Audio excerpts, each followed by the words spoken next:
Good morning मित्रांनो. तर आज आमच्या घरी एवढी भयंकर थंडी पडलेली होती की हातपाय पूर्ण सुन्न झालं होतं. इकडं माझा भाऊ तर झोपेतून उठलेलाच नव्हता.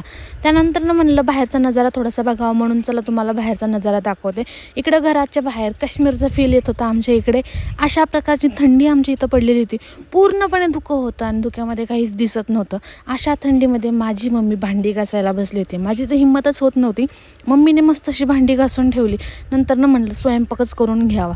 त्याआधी तुम्हाला दाखवते की आमच्या घरात सुरुवात कशी होती. रोज सकाळची सुरुवात ह्या आमच्या घरामध्ये भजन कीर्तन आणि देवाची गाणी अशी लावून सुरुवात होती. त्यानंतर म्हणलं थंडीने काही सुचतच नाही आहे, तर चला सगळ्यात आधी आपण थोडंफार शेकोटी करून शेकूनच घेऊयात. त्यानंतर संग्रामने मी आणि शेकोटी केली. शेकोटीला मस्तपैकी इकडे मी आणि संग्राम शेकत बसलो.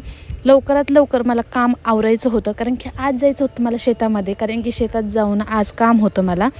काय काम होतं तर सगळ्यात महत्त्वाचं म्हणजे की आज जायचं होतं रोपे आणण्यासाठी, कारण की आपल्या शेतात लावायचे होते कांद्याचे रोपे. त्यानंतर मी संग्राम गेलो. इकडं होता चिकूशी आणि प्रांजलशी खूप साऱ्या गप्पा गोष्टी केल्या आणि खूप धिंगाणा केला. शेतामध्ये काम करत असताना इथेच जवळ माझी मम्मी पण रानामध्ये आलेली होती. मम्मी आणि तिच्या मैत्रिणी मस्त काम करत होत्या. त्यांना बघून मला असं वाटलं की मी पण करा, पण हे काय माझ्या जवळचं काम नव्हतं, कारण की कांदा लागून करणं म्हणजे पाट्याचा पार तुकडा पडल्यासारखं होतं. त्यानंतर ह्या सगळ्यांसोबत मस्ती करून मी पुढे जायचा विचार केला, कारण की काम पण राहिलेलं होतं. ह्यांची सगळ्यांची गाठभेट घेतली, कारण की खूप दिवसानंतर म्हणण्यापेक्षा खूप महिन्यानंतर मी या सगळ्यांना भेटत होते. ह्या एवढ्या जोमानं काम करत होत्या की यांना बघून यार दुसरं कोणी काम करेल की नाही, पण खूप हुरूप येत होता. त्यानंतर ह्या सगळ्यांची भेट घेतली आणि ह्या ज्या आजी होत्या त्या खूपच कॉमेडी होत्या. माझ्यासोबत खूप जास्त गप्पा गोष्टी केल्या.